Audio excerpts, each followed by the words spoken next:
whatever it looks like, the crux is that traffickers prey on vulnerability. How can we explain that in a different way? Vulnerability is them preying on people's hopes and dreams. So in one community, vulnerability could be a lack of work. People are hoping and looking out for that opportunity. So like the video said, they believe a story that's just too good to be true, and they're quickly hooked into it. In another place, vulnerability could be the hopes and dreams of traveling. It could be the hopes and dreams of finding someone, a boyfriend. It could be many things, but the point is that the trafficker makes use of the fact that they can exploit someone's vulnerability. So in a nutshell, trafficking is the exploitation of vulnerability. So on a global scale, one thing that we do know, and most people agree about, is that if we look at statistics, 1 to 2% of those millions of victims are ever rescued. So I want you to all get on your feet, please. Just stand up for a moment, we can stretch, still away. Now imagine, we're going to just imagine there's 100 of us here. Okay, there's 100 people here. Could you please sit down? If we were all trafficked, she would be the only one who would be rescued. This is what it looks like. This is what human trafficking looks like. This is what it does. You can take your seat. Thank you very much. For us, that's a shocking reality, and that's what impulses us to believe we need to do something about this, right? Let's stop. Our focus and our heart is for prevention. We believe that there's great men and women, there's lots of people on the front lines rescuing, working with law enforcement, doing first response to get people out of these situations. But what if we can stop people going into it? What if we can put things in place in our communities, in our homes, in our families, in our churches, in our schools that will stop new people being taken into the trafficking arena? I think that's something we're fighting for. I think that's something that we should all be inspired and passionate about. And I think we all have a role to play. It can be something as simple as teaching your own children how to be safe.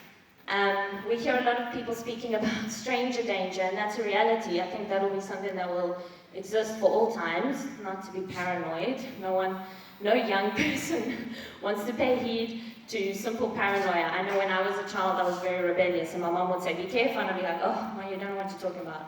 So it's not from that point, but it's the reality. But something we need to understand these days is often with things where people are taken advantage of, where exploitation happens, it's not only strangers, it can be people that are known. So teaching your children how to react in certain situations, and how to respond to certain people and to certain things happening to them is very important. Implementing simple safety stuff online is very important. One of the realities around what we see, even locally in South Africa with trafficking, is that, so trafficking doesn't need to happen with a syndicate. It does. There's a lot of criminal enterprise around it. There's a lot of syndicates that are linked to it, which means it's like a network, a web of people. But it can also just be one person. We've heard of cases where parents have pimped their own children in Cape Town to get money. It's a local thing, it happens. So it doesn't only mean that there's a network. But one of the things that we see a lot is that social media is a big influence.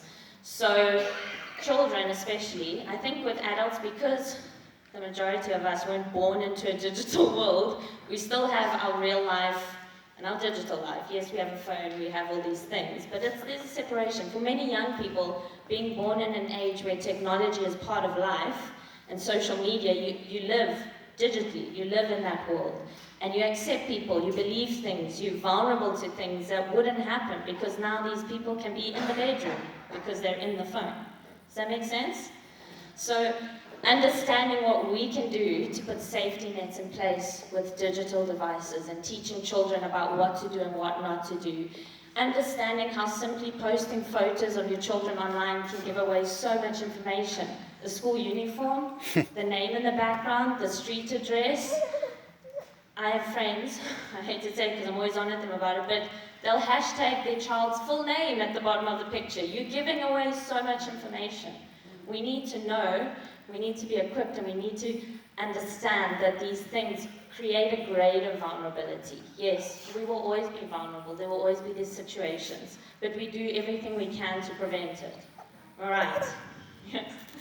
Okay. So those are two things that are very important: teaching children, understanding the digital element, and then looking at situations where, like what it said, believing a story that's too good to be true. Even if it's not trafficking, one of the things we run at STOP is an online platform that vets scams. And the aim of it is to stop people being trafficked through false job opportunities. But the majority of what we see is people being scammed for money.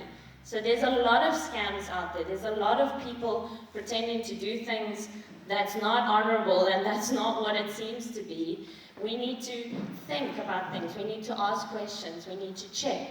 If your niece or your brother gets approached for a job by a big company and the person who's trying to interview and get them to do the job is WhatsApping them to prep, that's not normal. Big companies don't conduct work interviews over WhatsApp. That's not normal. There's little things that if we stop, we think, we pay attention, and we really start to open our eyes and be aware and be safety conscious, we can prevent these things in our own communities. I think the idea of today is that we're introducing the idea, we want you to be aware of it for something that's coming later on in the year. So I don't want to give away all the eggs in my basket. But we do want you to know, we have flyers over there on the table. There's a few things that you can take away to know, to share, to be aware of some of the safety tools. And I just want to mention just a couple of them quickly. One of the tools that we promote is the National Human Trafficking Resource Line. It's an emergency line. The number is 0800 222 777.